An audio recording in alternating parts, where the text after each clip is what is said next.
تذکرہ حضرت خضر علیہ السلام۔ آپ علیہ السلام کا ذکر قرآن مجید میں پارہ 15 سورہ کہف میں موجود ہے۔ تفسیر معارف القرآن میں مذکور ہے کہ قرآن مجید میں ان کو میرے بندوں میں سے ایک بندہ کہا گیا ہے۔ اللہ رب العزت کا حضرت موسیٰ علیہ السلام کو حکم۔ صحیح بخاری و مسلم میں حضرت ابی بن کعب رضی اللہ عنہ کی روایت ہے کہ رسول اللہ خاتم النبیین صلی اللہ علیہ وآلہ وسلم نے فرمایا کہ ایک مرتبہ حضرت موسیٰ علیہ السلام اپنی قوم کو خطبہ دینے کے لیے کھڑے ہوئے تو لوگوں نے آپ علیہ السلام سے یہ سوال کیا کہ تمام انسانوں میں سب سے زیادہ علم والا کون ہے؟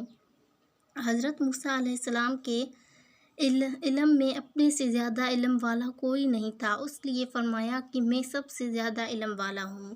آپ کے اس جواب پر اللہ تعالیٰ کا فرمان ہوا، وحی آئی کہ ہمارا ایک بندہ مجمع البحرین پر ہے، وہ آپ سے زیادہ علم والا ہے۔ اب سوال یہ پیدا ہوتا ہے کہ حضرت موسیٰ علیہ السلام نے ایسا جواب ان کو کیوں دیا؟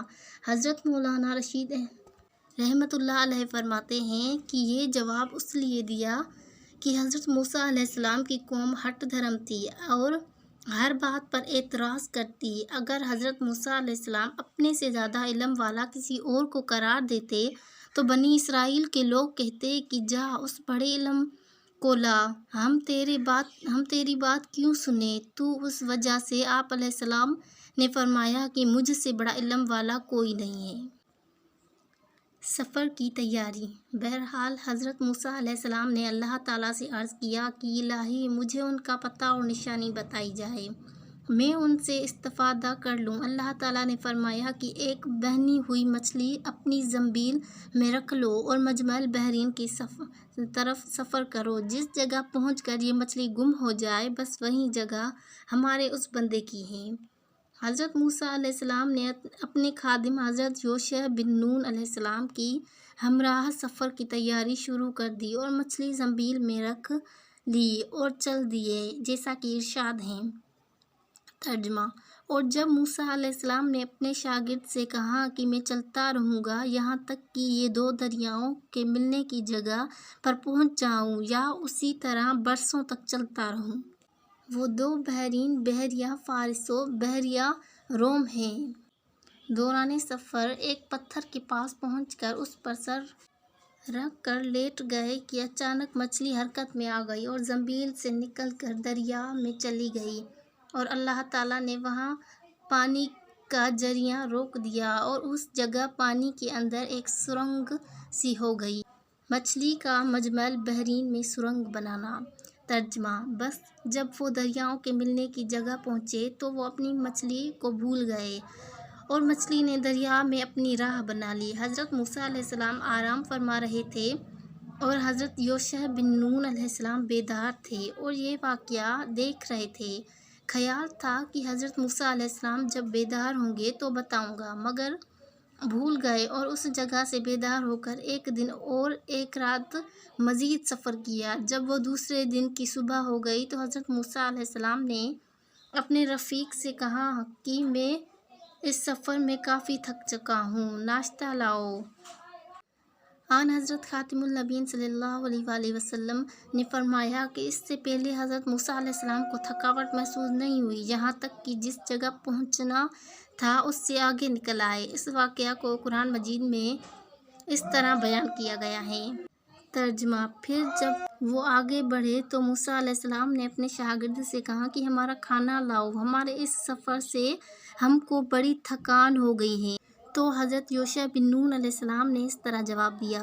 شاگرد نے کہا، کیا آپ نے دیکھا جب ہم اس پتھر کے پاس ٹھہرے تھے تو میں مچھلی کو بھول گیا اور مجھ کو شیطان نے بلا دیا کہ میں اس کا ذکر کرتا اور مچھلی عجیب طریقے سے نکل کر دریا میں چلی گئی۔ تو حضرت موسیٰ علیہ السلام نے فرمایا کہ وہیں تو اس بندے کی جگہ تھی، پھر فوراً اپنے نشان قدم پر واپس لوٹے۔ ترجمہ۔ موسیٰ نے کہا، اسی موقع کی تو ہمیں تلاش تھی، بس دونوں اپنے قدموں کے نشان دیکھتے ہوئے واپس لوٹے تو انہوں نے وہاں ہمارے بندوں میں سے ایک بندے کو پایا جس کو ہم نے اپنے پاس سے رحمت دی اور جس کو ہم نے اپنے پاس سے علم سکھایا تھا۔ حضرت خضر علیہ السلام سے ملاقات۔ اب جب اس پتھر کے قریب پہنچے تو دیکھا کہ ایک شخص اس کے پاس سر سے پاؤں تک چادر تانے ہوئے لیٹا ہے۔ حضرت موسیٰ علیہ السلام نے اسی حالت میں سلام کیا تو حضرت خضر علیہ السلام نے فرمایا کہ اس جنگل میں سلام کہاں سے آ گیا؟ اس پر حضرت موسیٰ علیہ السلام نے فرمایا کہ میں موسیٰ ہوں۔ حضرت خضر علیہ السلام نے سوال کیا کہ موسیٰ بنی اسرائیل؟ فرمایا ہاں، میں موسیٰ بنی اسرائیل ہوں اور اس لیے آیا ہوں کہ آپ مجھے وہ خاص علم سکھا دیں جو اللہ تعالیٰ نے آپ کو دیا ہے۔ حضرت خضر علیہ السلام نے فرمایا، ترجمہ: اس نے کہا کہ تم میرے ساتھ صبر نہیں کر سکتے۔ اے موسیٰ، میرے پاس ایک علم ہے جو اللہ تعالیٰ نے مجھے دیا ہے، وہ آپ کے پاس نہیں، اور جو آپ کو دیا ہے وہ میرے پاس نہیں، اس لیے آپ سے صبر نہ ہو سکے گا۔ تو حضرت موسیٰ علیہ السلام نے فرمایا، ترجمہ: موسیٰ علیہ السلام نے کہا، انشاءاللہ آپ مجھ کو صبر کرنے والے میں سے پائیں گے، میں کسی بات میں آپ کی نافرمانی نہیں کروں گا۔ حضرت خضر علیہ السلام نے فرمایا کہ اگر آپ میرے ساتھ چلنے کو تیار ہیں تو کسی معاملہ کے متعلق مجھ سے کوئی سوال مت پوچھنا جب تک میں آپ کو اس کی حقیقت نہ بتاؤں۔ یہ قول و اقرار لینے کے بعد حضرت موسیٰ علیہ السلام اور حضرت خضر علیہ السلام سفر پر روانہ ہو گئے اور دریا کے کنارے کنارے چلنے لگے۔ حضرت موسیٰ اور حضرت خضر علیہ السلام کا کشتی پر سوار ہونا۔ ترجمہ: پھر دونوں چلے یہاں تک کہ جب وہ کشتی میں سوار ہوئے تو اس شخص نے کشتی میں سوراخ کر دیا۔ موسیٰ نے کہا، کیا آپ نے اس کشتی میں اس لیے سوراخ کیا ہے کہ کشتی والوں کو غرق کر دیں؟ یہ تو آپ نے بڑی سخت چیز کر ڈالی۔ اتفاقاً کنارے پر ایک کشتی آ گئی تو کشتی والوں سے کشتی پر سوار ہونے کی بات چیت شروع کی۔ ان لوگوں نے حضرت خضر علیہ السلام کو پہچان لیا اور ان کو بغیر اجرت کے سوار کر لیا۔ سوار ہوتے ہی حضرت خضر علیہ السلام نے ایک کلہاڑی سے کشتی کا ایک تختہ نکال ڈالا۔ حضرت موسیٰ علیہ السلام سے نہ رہا گیا، کہنے لگا، ان لوگوں نے بغیر اجرت کے ہمیں سوار کیا ہے، آپ نے اس کا بدلہ یہ دیا کہ ان کی کشتی توڑ ڈالے کہ سب غرق ہو جائیں، یہ تو بہت برا کام ہے۔ تو حضرت خضر علیہ السلام نے وعدہ یاد دلاتے ہوئے فرمایا جیسا کہ ارشاد ہے۔ ترجمہ: کیا میں نے تجھ سے نہ کہا تھا کہ تو میرے ساتھ ہرگز صبر نہ کر سکے گا؟ حضرت موسیٰ علیہ السلام نے حیرت کی وجہ سے اپنا وعدہ بھول جانے کا عذر کرتے ہوئے فرمایا جیسا کہ ارشاد ہے۔ ترجمہ: موسیٰ علیہ السلام نے کہا، میری بھول پر مجھ کو نہ پکڑیے اور میرے معاملے میں سختی سے کام نہ لیجیے۔ رسول اللہ خاتم النبیین صلی اللہ علیہ وسلم نے یہ واقعہ نقل کرنے کے بعد فرمایا کہ موسیٰ کا پہلا اعتراض ترجمہ: موسیٰ علیہ السلام نے کہا، میری بھول پر مجھ کو نہ پکڑیے اور میرے معاملے میں سختی سے کام نہ لیجیے۔ رسول اللہ خاتم النبیین صلی اللہ علیہ وسلم نے یہ واقعہ نقل کرنے کے بعد فرمایا کہ موسیٰ کا پہلا اعتراض خضر پر بھول سے ہوا، دوسرا بطور شرط کے اور تیسرا قصداً تھا۔ اسی اثنا میں ایک چڑیا آئی اور کشتی کے کنارے پر بیٹھ کر اس نے دریا میں سے ایک چونچ بھر پانی لیا۔ حضرت خضر علیہ السلام نے حضرت موسیٰ علیہ السلام کو مخاطب کر کے فرمایا کہ ہم دونوں کا علم مل کر بھی اللہ تعالیٰ کے علم کے مقابلے میں اتنی حیثیت بھی نہیں رکھتا جتنی اس چڑیا کی چونچ کے پانی کو اس سمندر کے ساتھ ہے۔ حضرت خضر علیہ السلام کا لڑکے کو قتل کرنا۔ پھر کشتی سے اتر کر دریا کے کنارے چلنے لگے۔ اچانک حضرت خضر علیہ السلام نے ایک لڑکے کو دیکھا کہ دوسرے لڑکوں میں کھیل رہا ہے۔ حضرت خضر علیہ السلام نے اپنے ہاتھ سے اس لڑکے کا سر تن سے جدا کر دیا تو حضرت موسیٰ علیہ السلام نے فرمایا کہ آپ نے ایک معصوم جان کو بغیر کسی جرم کے قتل کر دیا، یہ تو آپ نے بڑا گناہ کیا جیسا کہ ارشاد ہے۔ ترجمہ: پھر وہ دونوں چلے یہاں تک کہ وہ ایک لڑکی سے ملے تو اس شخص نے اس کو مار ڈالا۔ موسیٰ علیہ السلام نے کہا، کیا آپ نے ایک معصوم جان کو مار ڈالا حالانکہ اس نے کسی کا خون نہیں کیا تھا؟ بے شک آپ نے تو بڑی ناپسندیدہ حرکت کی۔ حضرت خضر علیہ السلام نے پھر وعدہ یاد دلایا اور فرمایا، ترجمہ: اس شخص نے کہا کہ کیا میں نے تم سے نہیں کہا تھا کہ تم میرے ساتھ صبر نہ کر سکو گے؟ حضرت موسیٰ علیہ السلام نے دیکھا کہ یہ معاملہ پہلے سے بھی زیادہ سخت ہے، اس لیے فرمایا کہ اس کے بعد آپ سے کوئی بات پوچھی تو آپ مجھے اپنے سے الگ کر دینا۔ ترجمہ: موسیٰ علیہ السلام نے کہا کہ اس کے بعد اگر میں آپ سے کسی چیز کے متعلق پوچھوں تو آپ مجھ کو ساتھ نہ رکھیں۔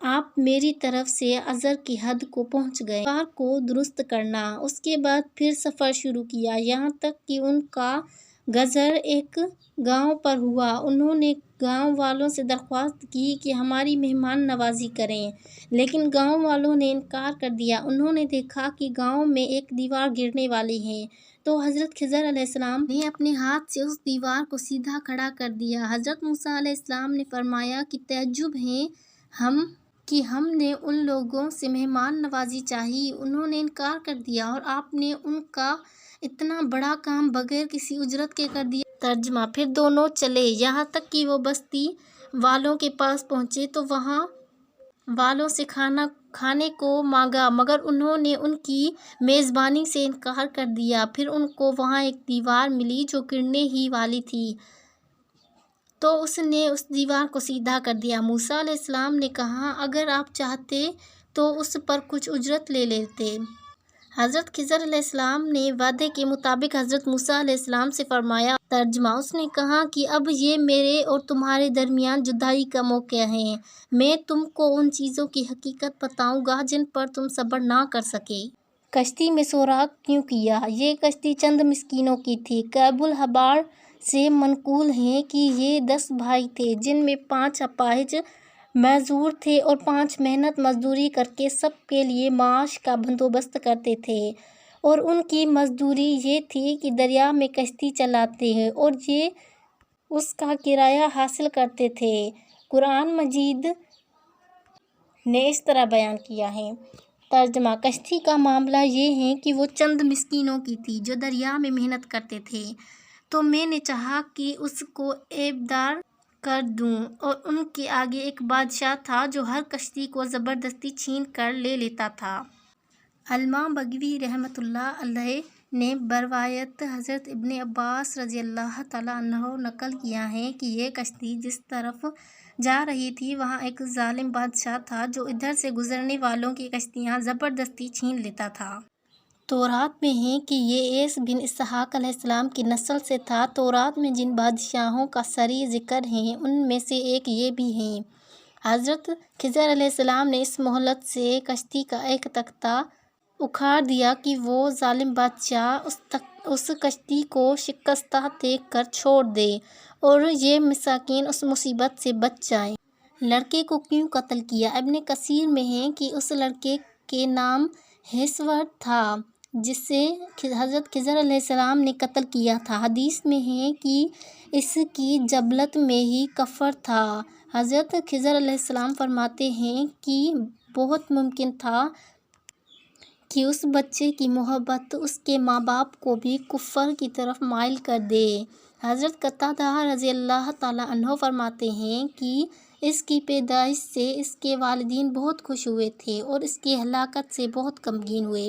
معارف القرآن میں ہے کہ حضرت خضر علیہ السلام نے فرمایا کہ ہمیں خطرہ تھا کہ یہ لڑکا بڑا ہو کر اپنے نیک اور صالح والدین کو ستائے گا اور کفر میں مبتلا ہو کر والدین کے لیے ایک فتنہ بنے گا، اس کے محبت میں والدین کا ایمان بھی خطرہ میں پڑ جائے گا۔ ترجمہ: اور لڑکے معاملہ یہ ہے کہ اس کے ماں باپ ایماندار تھے، بس ہم کو اندیشہ ہوا کہ وہ لڑکا بڑا ہو کر اپنے سرکشی اور کفر سے ان کو تنگ کرے گا، پھر ہم نے چاہا کہ ان کا رب ان کو اس کی جگہ ایسی اولاد دے جو پاکیزگی میں اس سے بہتر ہو اور شفقت کرنے والی ہو۔ ابن کثیر میں ہے کہ حضرت خضر فرماتے ہیں کہ ہم نے چاہا کہ خدا نہیں ایسا بچہ دے جو بہت پرہیزگار ہو اور جس پر والدین کو زیادہ پیار ہو، یا یہ کہ جو ماں باپ کے ساتھ نیک سلوک کرے۔ معارف القرآن میں ہے کہ ابن ابی شیبہ، ابن منظر و ابن ابی حاتم نے بروایت عطیہ رحمہ اللہ نقل کیا ہے کہ مقتول لڑکے کے والدین کو اللہ تعالیٰ نے اس کے بدلے میں ایک لڑکی عطا فرمائی جس کے بطن سے ایک نبی پیدا ہوا، اور حضرت ابن عباس رضی اللہ عنہ ایک روایت ہے کہ اس کے بطن سے 2 نبی پیدا ہوئے، اور بعض روایات میں ہے کہ اس کے بطن سے پیدا ہونے والے نبی کے ذریعے اللہ تعالیٰ نے ایک بڑی امت کو ہدایت دی۔ دیوار کو کیوں درست کیا؟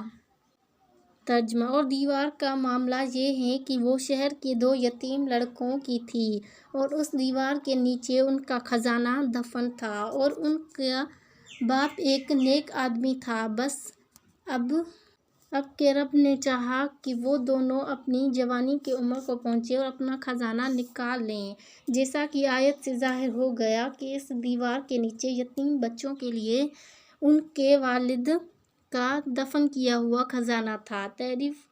تفسیر معارف القرآن میں ہے کہ حضرت ابو درداء رضی اللہ تعالیٰ عنہ نے رسول اللہ خاتم النبیین صلی اللہ علیہ وآلہ وسلم سے یہ روایت کی ہے کہ وہ سونے اور چاندی کا ذخیرہ تھا۔ حضرت ابن عباس رضی اللہ تعالیٰ عنہ فرماتے ہیں کہ وہ سونے کی ایک تختی تھی جس پر نصیحت کے مندرجہ ذیل کلمات لکھے ہوئے تھے۔ خلیفہ سوم حضرت عثمان بن عفان رضی اللہ تعالیٰ عنہ نے بھی یہ روایت حضور خاتم النبیین صلی اللہ علیہ وآلہ وسلم سے نقل فرمائی تھی۔ بسم اللہ الرحمن الرحیم۔ تعجب ہے اس شخص پر جو تقدیر پر ایمان رکھتا ہے پھر غمگین ہوتا ہے۔ تعجب ہے اس شخص پر جو ایمان رکھتا ہے کہ رزق کا ذمہ اللہ تعالیٰ ہے، پھر ضرورت سے زیادہ مشقت اور فضول قسم کی کوشش میں لگتا ہے۔ تعجب ہے اس شخص پر جو موت پر ایمان رکھتا ہے پھر خوش و خرم رکھتا ہے۔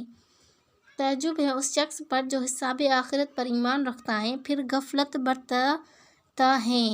تعجب ہے اس شخص پر جو دنیا کو اور اس کے انقلاب کو جانتا ہے پھر اس پر مطمئن ہو کر بیٹھتا ہے۔ لا الہ الا اللہ محمد رسول اللہ۔ اس میں ایک اشارہ یہ بھی ہے کہ یتیم بچوں کے لیے مدفون خزانے کی حفاظت کا سامان بذریعہ حضرت خضر علیہ السلام اس لیے کرایا گیا تھا کہ ان یتیم بچوں کو والد کوئی مرد صالح اللہ تعالیٰ کے نزدیک مقبول تھا، اس لیے اللہ تعالیٰ نے اس کی یہ مراد پوری کرنے اور اس کے اولاد کو فائدہ پہنچانے کا یہ انتظام فرمایا۔